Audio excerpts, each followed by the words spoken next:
নমস্কাৰ বন্ধুসকল, সকলোকে আদৰণি জনাইছোঁ মণি আছামিজ ব্লগৰ অন্য এটা ভিডিঅ'লৈ। আশা কৰোঁ সকলো ভালেই আছে। আজি প্ৰথমেই আপোনালোকক এটা কথা কওঁ, চেনেলটো যিহেতু মই নতুনকৈ খুলিছোঁ, বহুত ভালকৈ আৰু সুন্দৰকৈ মই উপস্থাপন কৰিব পৰা নাই। তথাপিতো যিমানখিনি পাৰোঁ চেষ্টা কৰিছোঁ আৰু ভৱিষ্যতেও মোৰ ভিডিঅ'বোৰৰ পৰা আপোনালোকৰ মাজলৈ ক্ষুদ্ৰমান হ'লেও উপকাৰ হোৱাকৈ ভিডিঅ'বোৰ দি যাবলৈ চেষ্টা কৰিম আৰু আপোনালোকেও মোক সহায় কৰি যাব। বাৰু যি কি নহওক, আজি মই আপোনালোকক ফুলৰ বিষয়ে অকণমান জনাওঁ মানে মই কেনেকৈ ফুল ৰুওঁ তাকে অকণমান আপোনালোকক দেখাওঁ। আৰু আপোনালোকে বাৰু সকলোৱে ফুল চাগে ভালেই পায়, মই কিন্তু বহুত ভাল পাওঁ। মোৰ যেতিয়া মনটো বেয়া লাগে বা মই আপছেট হৈ থাকোঁ তেতিয়া মই ফুল ৰুওঁ বা ফুল চাফা কৰা কাম কৰোঁ, ফ্ৰেছ হৈ যায় মোৰ মনটো। ফুলৰ মাজত বহুত আনন্দ পাওঁ, ফুলৰ লগত লাগি ফুলৰ লগত কাম কৰি। তেতিয়াহ'লে ব'লক আপোনালোকক ভিডিঅ'টো দেখাওঁ পিছৰখিনি আৰু ভিডিঅ'টো আৰম্ভণি কৰোঁ। আৰু ভিডিঅ'টো চাই যদি ভাল লাগে লাইক আৰু শ্বেয়াৰ ছাবস্ক্ৰাইব কৰি দিব। প্ৰথমে মই এটা ফুলৰ টাব লৈছোঁ, টাবটোত মই কেইটামান শিলগুটি দিছোঁ। মই সৰু শিলগুটি দিছোঁ, ডাঙৰ দিলেও হয়। মোৰ ওচৰত সৰু আছিলে কাৰণে মই সৰুৱে দিছোঁ। আৰু টাবটো মই বাট দুটা ফুটাই লৈছোঁ, কাৰণ আমি যেতিয়া ফুলত পানী দিওঁ, পানীবোৰ যদি ৰৈ যায় ফুলৰ পুলিটো মৰি যোৱা চান্স থাকে। আৰু গৰম দিনততো গা পুঠিটো মৰিয়েই যায়, সেইটো কাৰণে বাট দুটা ফুটাই ল'ব লাগে। কাৰণ যেতিয়া আমি পানী দিওঁ ইয়াৰ পানীটো লাহে লাহে যাতে ৰৈ যোৱা পানীটো নিগৰি যায়। মই ফুলত দিয়া মাটিটো শুকান গোবৰ আৰু মাটি মিক্স কৰি দিছোঁ। যিটো আমি গোবৰ থৈ দিওঁ, সেই গোবৰখিনি যেতিয়া শুকাই যায় ই মাটিৰ নিচিনা ৰূপ লয়। আৰু এই গোবৰ মাটিখিনি অলপ মাটিৰ লগত মিক্স কৰি মই ফুল ৰুওঁ, তেতিয়া খুব সোনকালে ফুল বাঢ়ে আৰু শিপাবলৈ সুবিধা পায় আৰু পাতবোৰো ধুনীয়া হৈ সেউজীয়া হৈ যায়।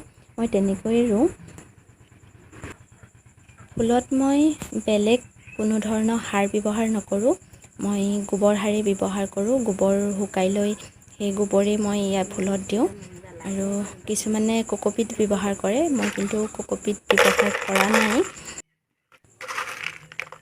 এনেকৈ মই আন এটা পুলি ৰুইছোঁ, একেধৰণে ৰুইছোঁ।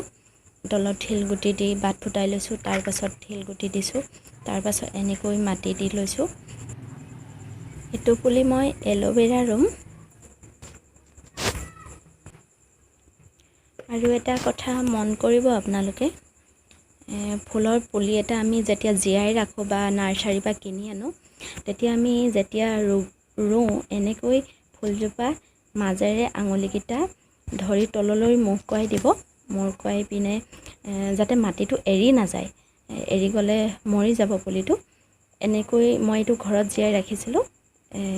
এইটো মই তললৈ দি এনেকৈ কৰি লাহেকৈ ৰুই দিছোঁ।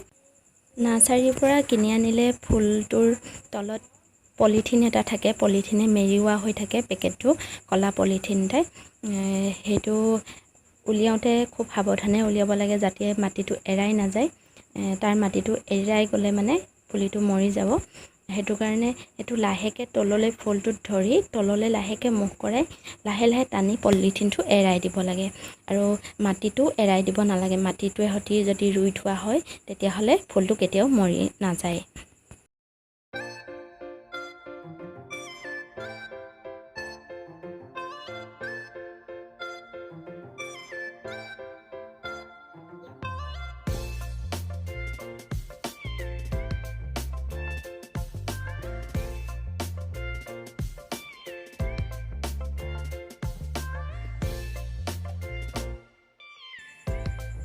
এইটো এটা ফুল মই প্লাষ্টিক কাটি জীয়াই ৰাখিছিলোঁ।